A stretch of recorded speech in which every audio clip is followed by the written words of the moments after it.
My name is Jaden Espejo. I was born in Hartford, which is Connecticut. I grew up like 1st to 5th grade in Westbrook, which is like this super like beach secluded town. Kind of started drawing like around 1st grade maybe. Not like as a hobby, I just took art classes, and then my mom was like, at the time she was in art and she was like a painter and making money off it. So she encouraged me to like take art classes and keep drawing. But I never really got the stick. I just couldn't find enjoyment in sitting down for like 3 hours as a child. My mom's like a huge inspiration.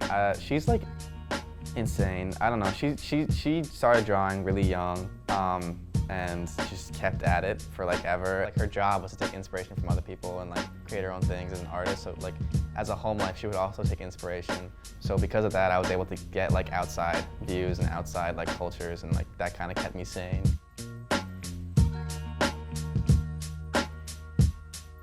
So growing up, I was like really big on Spider-Man.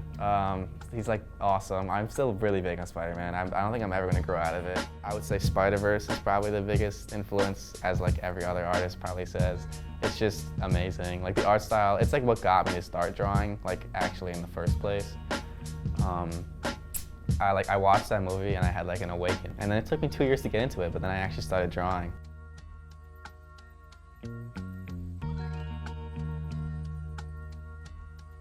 Alberto Mielgo was like the first like big like inspiration I had, like in terms of like other arts, like the messier style that made me like lean more into like my messier like rough sketch styles. I don't like mixing colors because colors already are confusing, so mixing colors kind of makes it more difficult. So I wanted to try like a more layer-based coloring format where like different colors were like separate layers, or maybe like if I were to mix colors, it would only be 2 on like the same layer.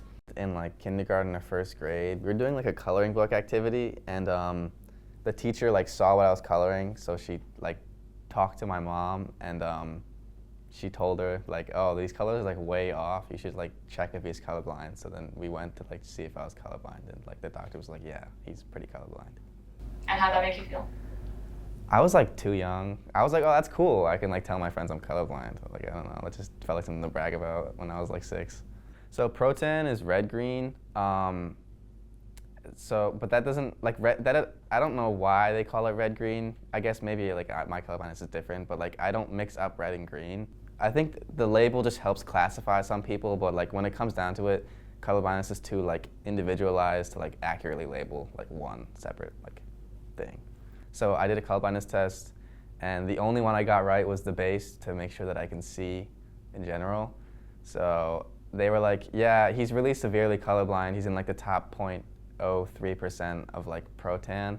So yeah, I guess it's pretty bad. I don't know. It doesn't seem that bad to me, but I guess it's because I'm used to it.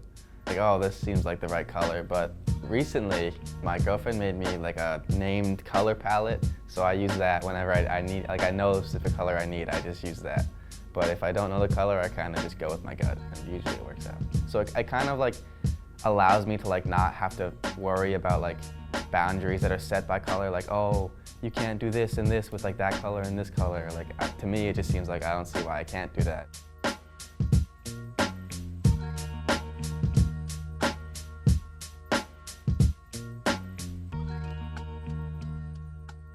Something I'm not really a fan of is when people try to like portray disabilities as like a superpower. Like, it's rude to portray it as like a superpower. Like, it's just a disability, nothing more, nothing less. It's how you like deal with it and live with it that like turns it to something else, I guess. But yeah, no, it's not a superpower.